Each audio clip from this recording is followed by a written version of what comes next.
राजर्षी शाहू महाराजांच्या संदर्भात ज्यावेळी विचार केला जातो त्यावेळी राजर्षी शाहू महाराजांचा जो सामाजिक समतेचा विचार आहे तो आपल्याकडे जास्त महत्त्वाचा मानला जातो.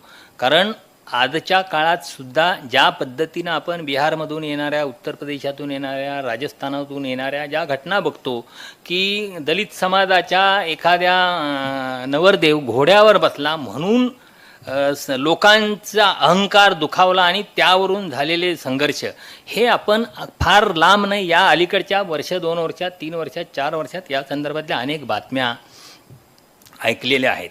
शाहू महाराजांचा काळ तर हा 100 वर्षापूर्वीचा काळ आहे. तो काळ हा पुन्हा अस्पृश्यता पाळण्याचा काळ होता. अस्पृश्यांना अस्पृश्यांची शिवाशिव मानणारा काळ होता.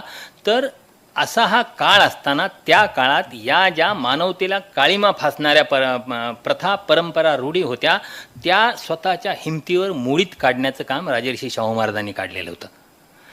आपण गंगाराम कांबळेंचं उदाहरण आपल्या सगळ्यांना माहिती आहे. गंगाराम कांबळे हा राजर्षी शाहू महाराजांच्याकडे एक मोत्तद्दार होता, सरकारी पागेत मोत्तद्दार होता. राजर्षी शाहू महाराज त्या काळात असे बाहेर कुठंतरी गेलेले होते आणि एका दुपारी तहान लागल्यानंतर हा गंगाराम कांबळे तिथंच आपल्या राजवाड्याच्या परिसरात तिथं असताना तिथं एक हौद होता, त्या हौदावर जाऊन तिथं त्या चावीनं पाणी घेतो.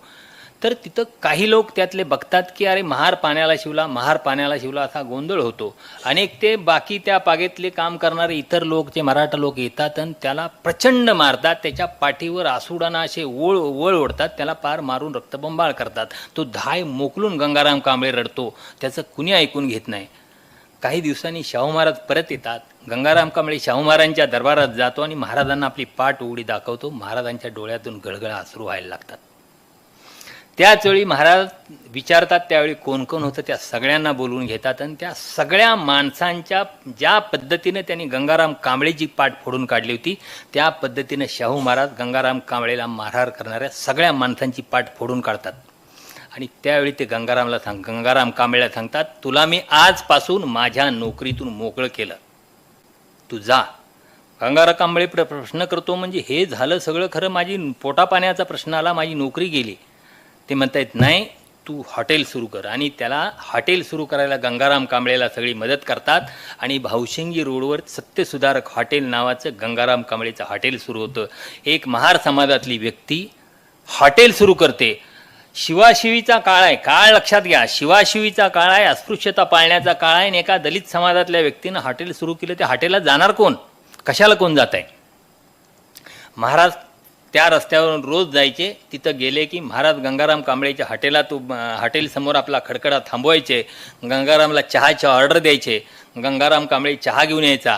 महाराज आपल्या हातात चहा घ्यायचे. आपल्या हातातून घेतलेला चहा आपले दुसरे कोण, त्यांच्या खडकड्यात बाकी लोक बसलेले असायचे, ते दुसऱ्या महाराज स्वतः मग आपल्या खडकड्यात बसल्या इतर लोकांना तो चहा सर्व करायचे.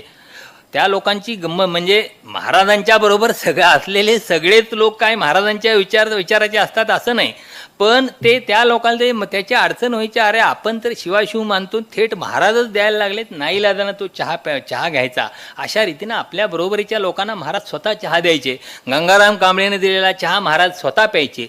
आणि अशा रीतीनं अस्पृश्यतेची रूढी कृतीतून मोडून काढण्याचं काम त्या काळात राजर्षी शाहू महाराजांनी केलं होतं. म्हणजे राजर्षी शाहू महाराज हे केवळ भाषण करणारे किंवा केवळ प्रबोधन करणारे नाही, थेट कृतीतून प्रबोधन हे त्यांच्या काळात त्यांचं खूप मोठं वैशिष्ट्य होतं. म्हणजे एखादा राजा इतका कल्पक कसा काय असू शकतो.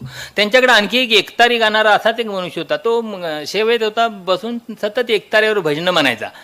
त्यांनी त्यालाही सांगितलं, त्याचं एकदा त्यांनी भजन ऐकलं, अरे चांगलं गातोय, जा म्हणले, तुला मी मोकळा केला नोकरीत. त्याच्यापुढं हाच प्रश्न, मी काय करू.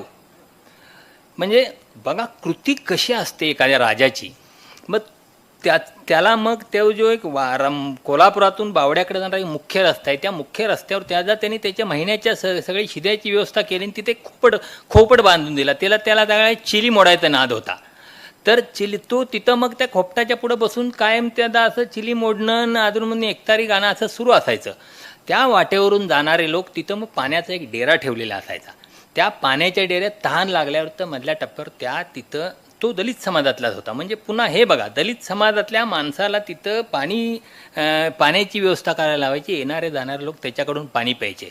चिलीम, आज आपण चिलीम किंवा गांजा किंवा तत्सम गोष्टी अशा फार व्यसनं वगैरे पण तो काळ वेगळा होता. त्यामुळे चिलीम ओढणाऱ्या लोकांचं चिलीम ओढण्याची एक पद्धत असायची. तिथंही तिला एक ती चिलिमीची गुंडे असायची, ती थोडी ती ओली करावी लागायची वगैरे असं असायचं. ते पुन्हा त्यातून देवाणघेवाण करून जी शिवाशिव आहे ना, ती शिवाशिव नष्ट करण्याचं काम महाराजांनी, म्हणजे हे आपल्या सेवेतल्या लोकांना अशा पद्धतीनं मोकळं करून एक अस्पृश्यता नष्ट करण्याचं कृतिशील पाऊल कशा रीतीनं उचललं जातं हे शाहू महाराजांनी या संदर्भातही केलेलं आपल्याला दिसून येतं.